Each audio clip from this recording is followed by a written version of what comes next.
Andres.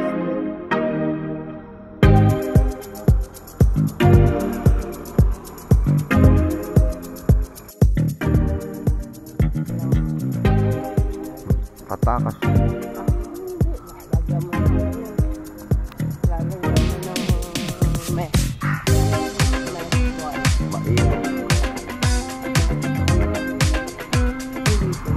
Eh, sayang nga mahilakad natin.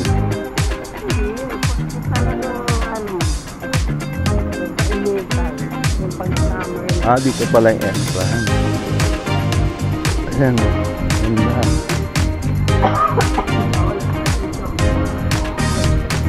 Bawal lang.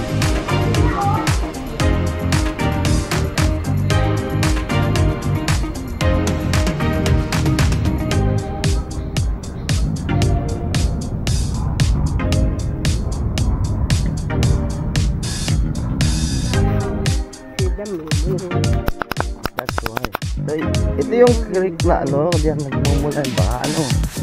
Ayan o. Mahal ka mo? Ayan o.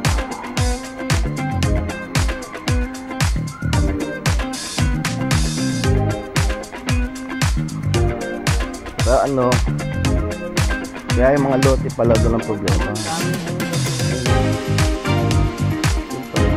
Dito pala lugaran mo. Pero ito pala na ba si Jessa? Yun yung papuntang Sukat Road. Diba?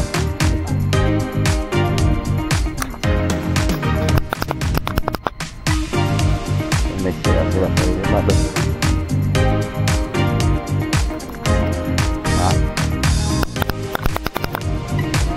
Kaya nga eh.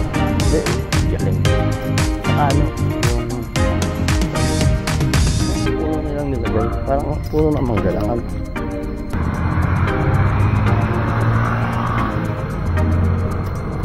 Putik ah. Putik. Yung Quet 27. Alin dyan? Ang kanto. Yung bungalo? Oo. Kasi corner lot daw yun eh. Tapos likod na silang simbahan, ano? Nilalakad lang nilang guys simbahan. Ito po rin po. House po rin.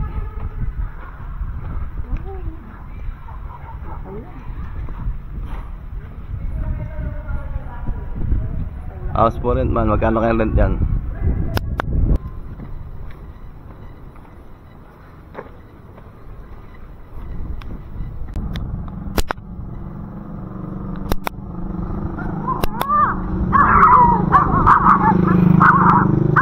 Cute na mga asin. Ano tawag doon? Chihuahua. Chihuahua. Ayaw na mabuntis. Meron na ang diaper. Ang padami. Parehas babae siya. Nagarahan siya. Ay, Spanish yan.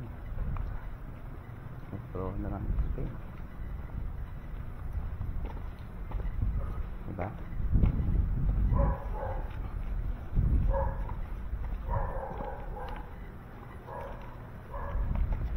Ba't kaya sinara nila yun, no? Part naman ito ng home ownership lahat. Hindi, kanya-kanya sila.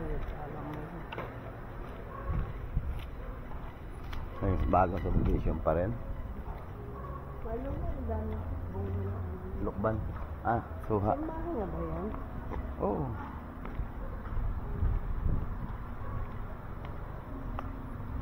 Oo. Ba't parang maikli? Kasi yung nilalakad natin sa Timothy. Hindi, malapit lang yung bahay. Medyo mala. Pinaikli para sa atin.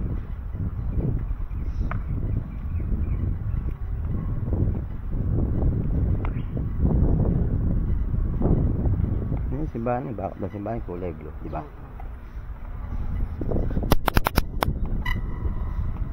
Ano? Gagawin ko yung saging. Yung saging ay lalagyan ko ng asukal. Tapos? Kaya ano ko? Banana split? Hindi.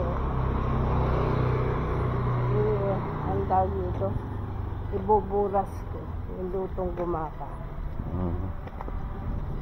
Sarap yun. Ano lang? Yan nas. Siyempre Oo, Sunday. yan. Ado. Hapon ay magmas. Ngayon ko ng tanghali ihaw yun ano. Kasi asinan lang naman yun, di ba? Pag si G, ako nag-ihaw. Si G, sunog yun na naman. Lugaw nga, susunog. Inihaw pa.